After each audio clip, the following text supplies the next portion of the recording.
Power can be a gift, but today we're going to talk about a guy who was blinded by power. Check it out.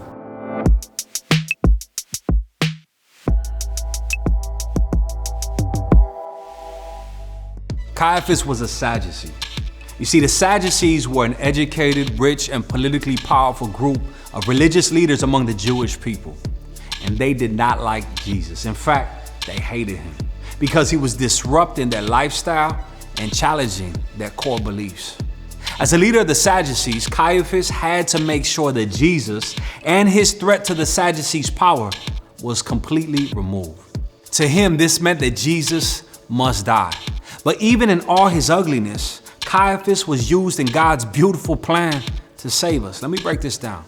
You see, it was his selfish, political, ugly agenda to crucify Jesus that actually made way for the resurrection to happen. Let me ask you this question. Are there any areas in your life that when you read Jesus' word and you go into the Bible, you feel a little bit threatened? Does Jesus threaten what you've built maybe or what you've made yourself to be? If Jesus appeared today, would he disrupt the name that you made for yourself in your group of friends, or the success that maybe you worked really hard for, the relationships and recognition that you've worked so hard to be able to get to this point? You see, here's the thing. Jesus should disrupt all those things in our life. He should pose some kind of threat to us because what he offers to us is much better.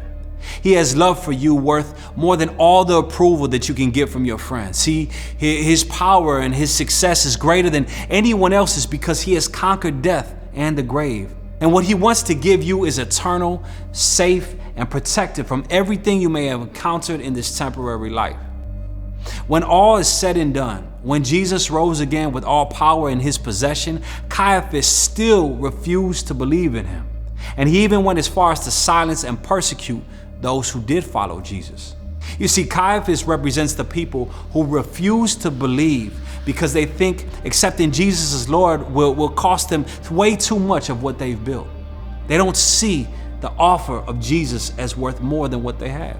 They choose the fleeting power, celebrity, or pleasures of this life instead of the eternal life God offers to those who will humbly receive his Son. So what's your choice? Is Jesus worth it? Is he that valuable? Is it worth giving up everything to possess what he has for you? Or is he so much of a threat, like he was to Caiaphas, that you must remove him, silence him at all costs, because what's in your hands is worth much more than what he has for you? You see, Caiaphas and the Sadducees had to make a choice, and Caiaphas made his choice. He rejected Jesus, but the choice is yours. Will you accept what Jesus has for you even though it feels threatening? You see, that threat actually represents his love for you. He wants to replace actually what you need in your heart with satisfying answers that only he has for you, for your identity, for your eternity, and for the love that you and I so desperately want and need. Let his threat be seen as a love letter to you. Accept his gift today. Walk with him. Peace.